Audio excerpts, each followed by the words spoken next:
గోదావరి పుష్కరాల నిర్వహణలో ప్రభుత్వ అడ్డగోల విధానాలు మరో వివాదానికి తెరలేపాయి.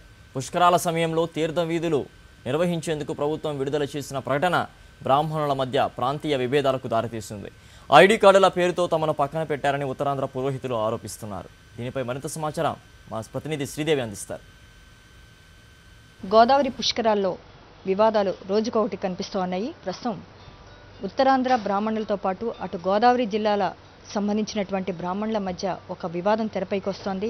ఆ వివాదం ఏంటో అడిగి తెలుసుకునే ప్రయత్నించడం. ప్రస్తుతం మనతో పాటు విశాఖ జిల్లాకు చెందినటువంటి బ్రాహ్మణులు ఉన్నారు. వీళ్ళంతా కూడా సాక్షిని ఆశ్రయించడం జరిగింది. అసలు ఎందుకు ఈ వివాదం మొదలైంది అన్న విషయాన్ని అడిగి తెలుసుకునే ప్రయత్నించడం. చెప్పండి. ఈ పుష్కరాలకు సంబంధించిన విషయం ఏంటంటే, ప్రతి ప్రజలు కూడా శుభప్రదంగా పితృదేవతలకి వాళ్ళ మోక్షప్రాప్తికి ప్రతి వాళ్ళు కూడా పుష్కర తీర్థ విధులు స్నానాలు చేసి వాళ్ళ శక్తి కొలది దాన ధర్మాలు వాళ్ళకి మోక్షప్రాప్తి పితృదేవత కలగాలని చెప్పి వాళ్ళు కూడా ఎన్నాళ్ళు బట్టో ఎదురు చూస్తారు. 12 సంవత్సరాలకు వచ్చే పుష్కరం ఇది.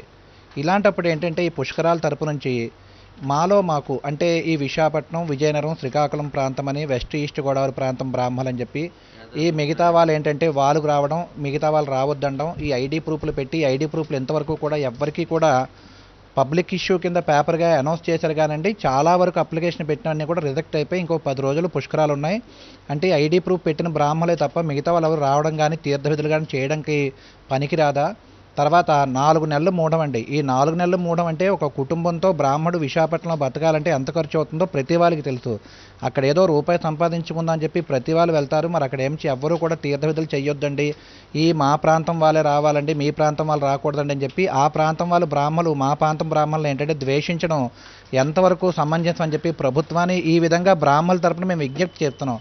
దయచేసి ప్రభుత్వం వారు ఏంటంటే బ్రాహ్మణులు కూడా మీరు వాళ్ళని శాంతింపజేసి ప్రతి వాళ్ళు కూడా ఈ కార్యక్రమాన్ని దిగ్విజయంగా పుష్కరాన్ని వేడుకగా జరుపుకోవాల్సిందిగా అని చెప్పి మీరు కూడా వాళ్ళకి కూడా ఇచ్చేసినట్టయితే ప్రతి వాళ్ళు ఆనందంగా బ్రాహ్మణులు కూడా తలో రూపాయి తెచ్చుకుని సంతోషపడతారు. ఎంతమందికి అందాయి అన్నది తెలియదండి.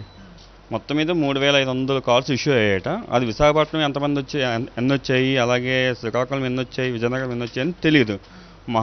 ఈ 3 జిల్లాలకు చూసుకుంటే 20% వచ్చి ఉంటుంది అంతే. మిగిలిన వాళ్ళ పరిస్థితి ఏంటంటే అయోమయంగా ఉంది. అక్కడ వేలకు వెళ్ళి డొనేషన్లు చేసుకుందాం, అక్కడ ఉండిపోదాం అని చెప్పేసి ఇప్పుడు ఆ అమౌంట్ అంతా వేస్ట్. అమౌంట్ కోసం పక్కన పెట్టి 4 నెలలు మోడం. ఈ 4 నెలల మోడంలో బ్రాహ్మణుడు ఎలా బతుకుతాడు? అసలు ఐడి కార్డ్స్ ఎందుకండి? అక్కడ కేవలం వెళ్ళి ముష్టెత్తుకోవడం కోసం వెళ్తున్నాం తప్ప అక్కడ ఇంకా ఏదో విధంగా ఎంజాయ్ చేద్దామని చెప్పి వెళ్ళట్లేదు.